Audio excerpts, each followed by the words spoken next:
नमस्कार विद्यार्थियों। आज अपन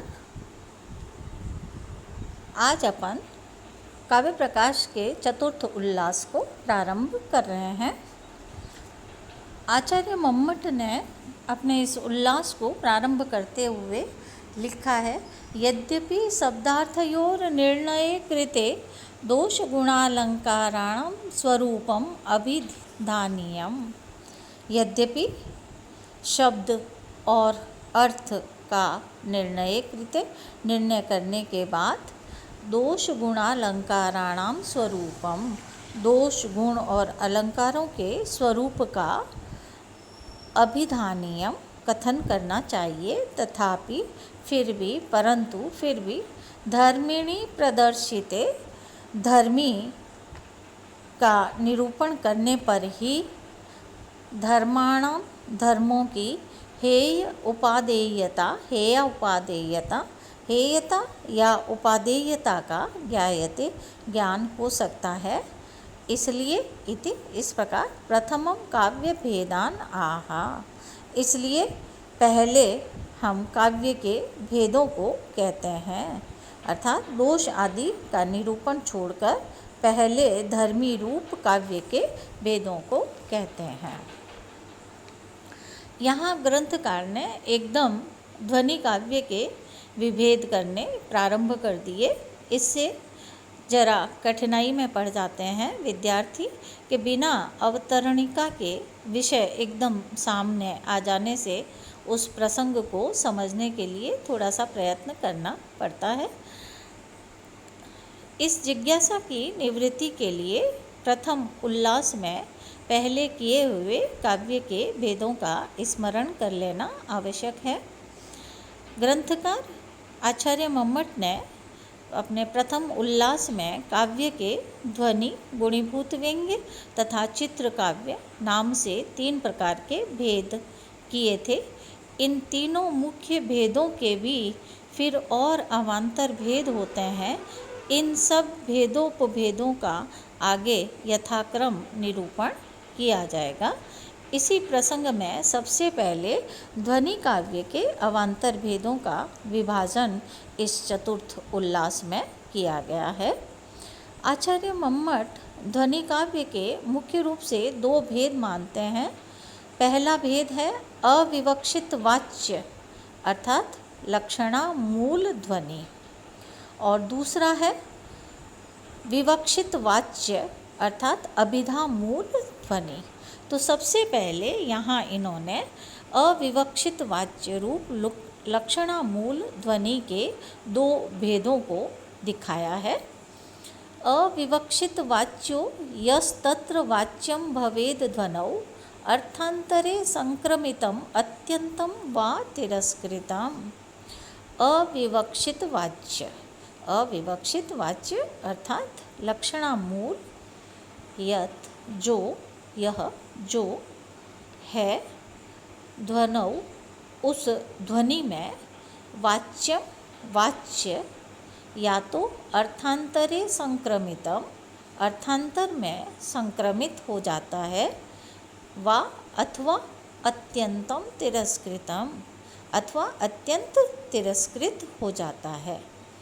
इस प्रकार अविवक्षित वाच्य ध्वनि के 2 भेद होते हैं। पहला भेद है अर्थांतर संक्रमित वाच्य और दूसरा है अत्यंत तिरस्कृत वाच्य।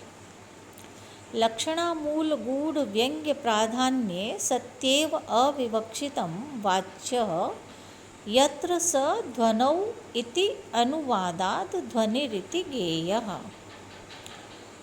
अविवक्षित वाच्य ध्वनि का दूसरा नाम लक्षणामूल ध्वनि भी है, इसलिए लक्षणामूल गूढ़ व्यंग्य प्राधान्य, लक्षणामूल गूढ़ व्यंग्य की प्रधानता होने पर यत्र जहाँ वाच्यम विवक्षितम वाच्य अविवक्षित होता है, वह अविवक्षित वाच्य ध्वनि भेद कहलाता है। यद्यपि कारिका में अविवक्षित वाच्यो ध्वनि ही इस प्रकार विशेष्यभूत प्रथमांत ध्वनि पद का प्रयोग नहीं किया गया है, अपितु उसी को ध्वनौ यह सप्तम्यंत रूप प्रयुक्त हुआ है, उसी से पहले ध्वनि इस प्रथमांत पद का भी आक्षेप कर लेना चाहिए। इस बात को वृत्ति में कहते हैं। तो ध्वनौ इसके द्वारा पूर्वकथित ध्वनि के अनुवाद से पूर्व वाक्य में भी हमें ध्वनि इति गेयः, इस ध्वनि इसका प्रथमांत विशेष्य पद के अध्याहार को समझ लेना चाहिए। तत्र च वाच्यम क्वचित, तत्र उस अविवक्षित वाच्य ध्वनि भेद में कहीं वाच्य अनुपूज्यमानत्वात् अनुपयुक्त होने से अपने किसी विशेष भेद रूप अर्थ में अर्थांतर में परिणित हो जाता है। अनुपयुक्त होने के कारण अपने किसी विशेष भेद रूप अर्थांतर में प्रयुक्त हो जाता है, उसे अर्थांतर संक्रमित वाच्य ध्वनि कहते हैं। इसका उदाहरण यहाँ पर आचार्य मम्मट ने इस प्रकार दिया है।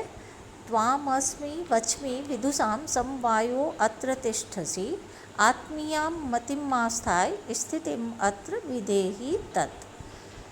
त्वामस्मि वच्मि, मैं तुमसे कहता हूँ, अत्र यहाँ, विदुषां समवायो तिष्ठति, विद्वानों का समुदाय तिष्ठसि रहता है, इसलिए आत्मीयान मतिम, अपनी बुद्धि को, स्थितिम, ठीक करके रहो, आस्थाय, अपनी बुद्धि को ठीक करके, स्थितिम अत्र विधेहि, यहाँ ठीक करके रहना। अत्र वचनादि उपदेशादि रूपतया परिणमति, यहाँ पर ये वचमी जो वचन आदि है वो उपदेश आदि रूप में परिणित हो जाता है, अतः यह अर्थांतर संक्रमित वाच्य ध्वनि का उदाहरण है। यह अपने इस उदाहरण में कोई विद्वान अपने शिष्य को कह रहा है कि देखो मैं तुमसे कहता हूँ, तो यहाँ पर वक्ता और बोधव्य दोनों एक दूसरे के सामने उपस्थित है, इसलिए त्वाम वच्मि पद का प्रयोग किए बिना भी बात कही जा सकती थी,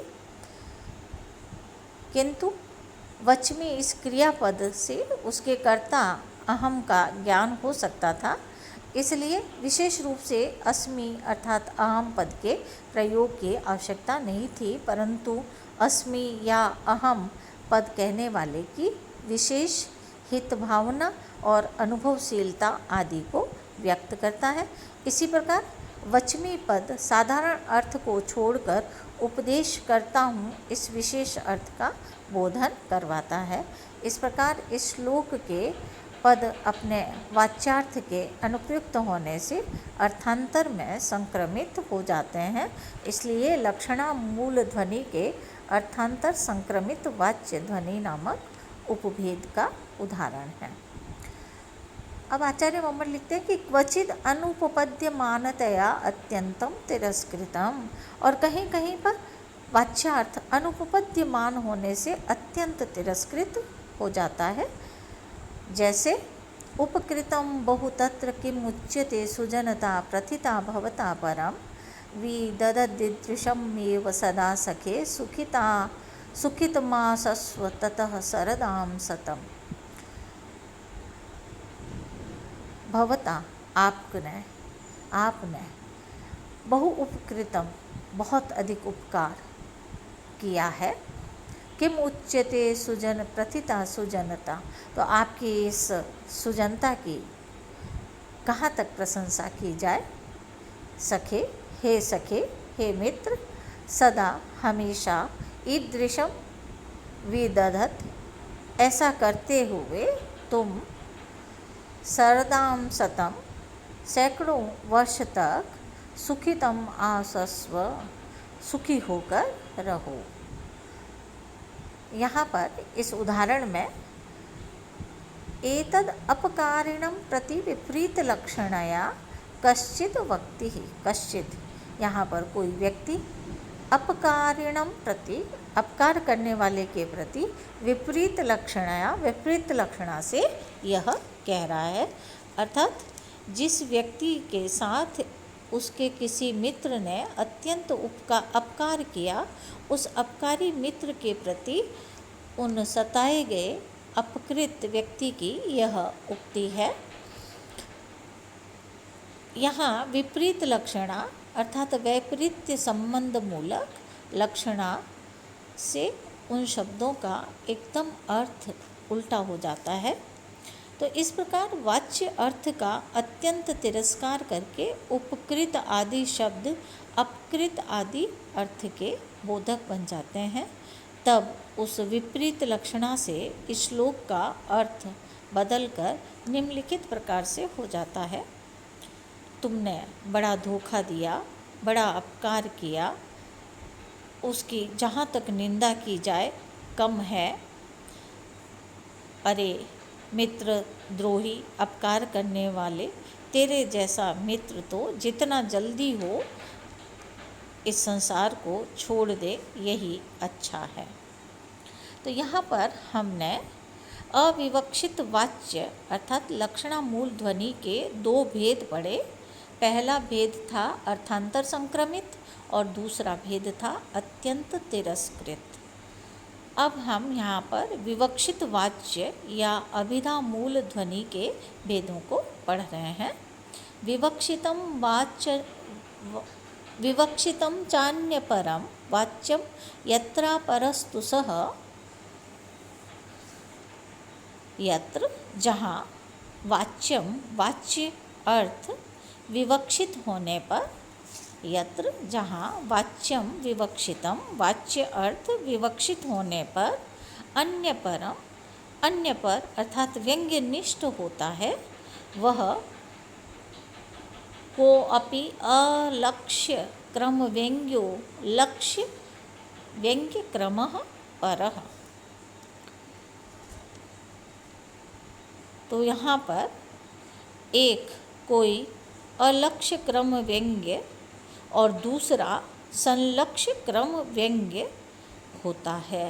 अर्थात इस विवक्षितान्य पर वाच्य या अभिधा मूला ध्वनि के दो भेद होते हैं।